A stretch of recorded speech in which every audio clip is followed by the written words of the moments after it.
வாழ்க்கையிலே இன்றைய சிந்தனை, நாங்கள் கற்றுக்கொண்ட புராணங்கள், இதிகாசங்கள், கற்றுக்கொண்டிருக்கின்ற நமது சமய நெறி வழிபாட்டு முறைகள் இவையெல்லாம் நாங்கள் வெறும் கல்வியோடு அதை நிறுத்திவிடக்கூடாது.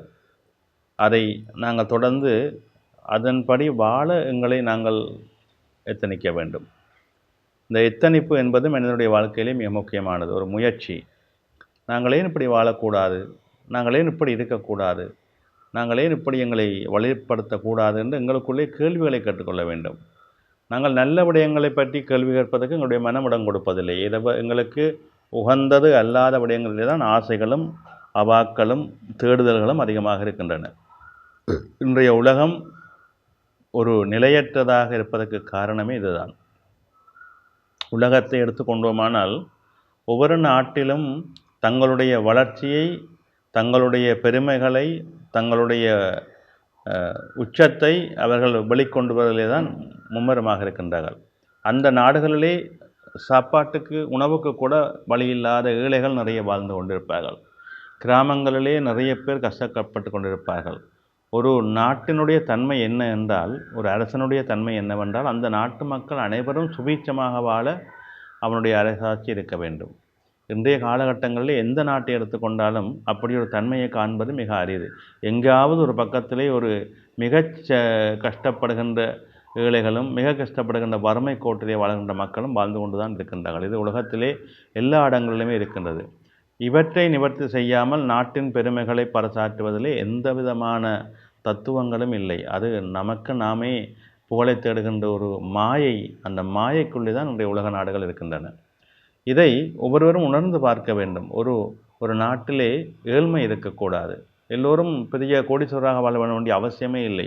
அவர்களுக்குரிய தொழில், அவர்களுக்குரிய நல்ல வருமானம், அவர்கள் உணவுக்கு கஷ்டப்படாமல் இருக்கக்கூடிய தன்மைகள், இதுதான் ஒரு அரசன் கொடுக்க வேண்டிய முறையான ஆட்சி.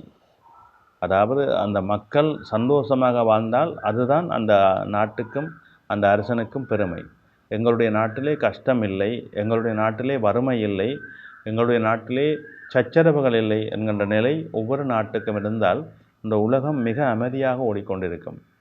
ஒரு நாட்டை உதைப்பதும் ஒரு நாட்டை வதைப்பதுமாக பலமுள்ளவர்கள் பலமில்லாதவர்களை வதைப்பது ஒரு வேடிக்கையான விடயமாக இன்றைய உலகத்திலே நடந்து கொண்டிருக்கின்றது.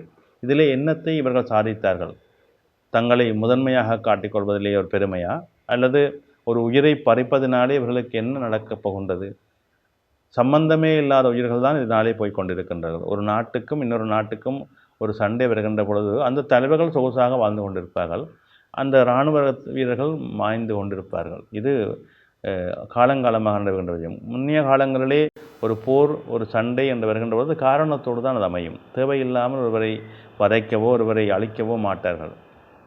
அவர்கள் தவறுக்கு மேல் தவறு செய்கின்ற பொழுது அவர்களை கட்டுப்படுத்துவதற்காக தான் அந்த காலத்திலே போர் நடைமுறையானது. அதுவும் முறையாக உங்களை நாங்கள் போர் செய்து போகின்றோம், போருக்கு வரப்போகின்றோம் என்று அறிவித்தல் கொடுத்து அவர்களையும் போருக்கு ஆயத்தம் செய்துவிட்டு தான் போருக்கு செல்வார்கள். புறமுதுகு காட்டி ஓடுகின்ற தன்மைகளோ அல்லது வஞ்சகம் செய்து வீழ்த்துகின்ற தன்மைகளோ அக்காலங்களிலே இல்லை. நேருக்கு நேராக நின்று போர் செய்து ஒருவருக்கொருவர் மாய்ந்து கொள்வார்கள். அது அரசர்களுடைய மாண்பாக போற்றப்பட்டது. எனவே இந்த கால மாற்றம் என்று சொன்னால் அதை ஏற்றுக்கொள்ள முடியாது. மனிதன் மாறிக்கொண்டிருக்கின்றான், அறிவியல் மாறிக்கொண்டிருக்கின்றது. ஆனால் இந்த அறிவியல் அழிவையும் மனிதனுடைய மனங்களிலே ஒரு அழுக்காறு தன்மைகளையும் தான் கொடுத்து கொண்டிருக்கின்றது. இந்த அறிவியல் மூலமாக இன்றைய காலகட்டங்களிலே நாங்கள் பலதை இழந்து கொண்டிருக்கின்றோம் என்பதுதான் உண்மை. எனவே மனிதம் என்கின்ற அந்த மேன்மைக்குள்ளே எல்லோரும் பெற வேண்டும். அந்த பண்பியலிலே நாடுகள் செழிக்க வேண்டும். இதைத்தான் நாங்கள் ஒவ்வொருவரும் சிந்தித்து செயல்பட வேண்டும். நன்றி.